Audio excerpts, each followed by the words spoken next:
Hello বন্ধুরা, তোমরা কেমন আছো সবাই? আজকে আমি তোমাদেরকে দেখাবো হাতে মাখা মাংস।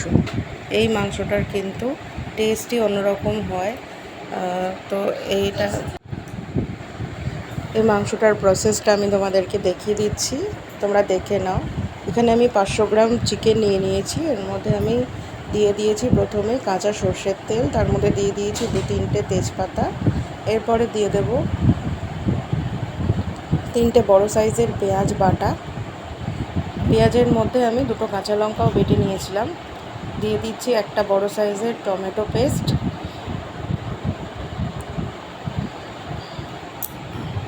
দিয়ে দেবো 1 চামচ জিরে বাটা, 1/2 চামচ ধনে বাটা, আর দিয়ে দেবো 2 চামচ মতো হলুদ, আর তারপর দিয়ে দেবো 1 চামচ কাশ্মীরি লঙ্কার গুঁড়ো।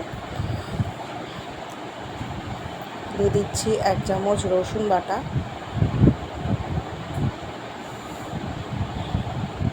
আর দিয়ে দেবো 1/2 চামচ মতো আদা বাটা।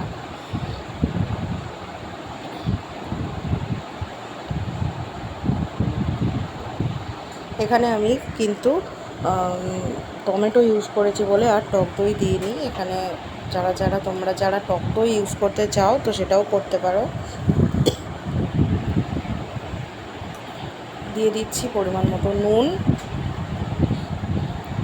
এবার এটাকে আমি প্রায় 10 মিনিট মেখে নেব। 10 মিনিট কিন্তু মিনিমাম মাখতেই হবে, তার বেশি যদি মাখতে পারো 15 মিনিট ধরেও এটাকে মাখা যায়। এটাতে কিন্তু এটার নাম মাখা চিকেন, তাই জন্য এটা কিন্তু পুরোটাই অনেকক্ষণ ধরে মাখতে হবে।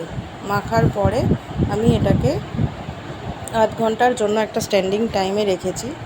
এরপরে আমি কড়াতে তেল গরম করে বেশ বড় বড় করে কেটে রাখা আলুগুলো প্রথমে ভেজে আমি তুলে নিয়েছি।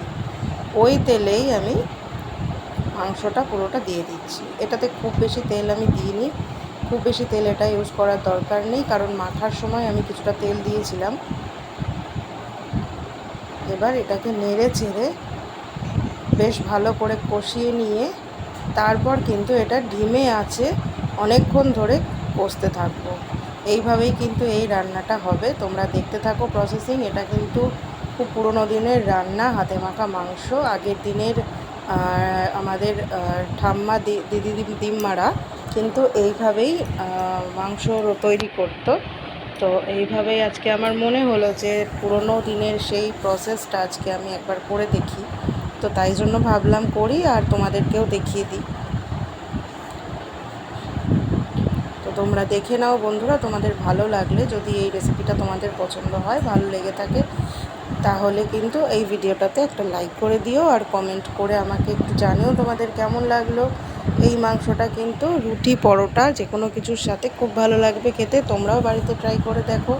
আর যারা নতুন বন্ধু তারা কিন্তু একটু সাবস্ক্রাইব করে দিও, আমার চ্যানেলটার পাশে থেকো। তো আজকের মতো টাটা, তোমরা দেখে নাও রেসিপিটা।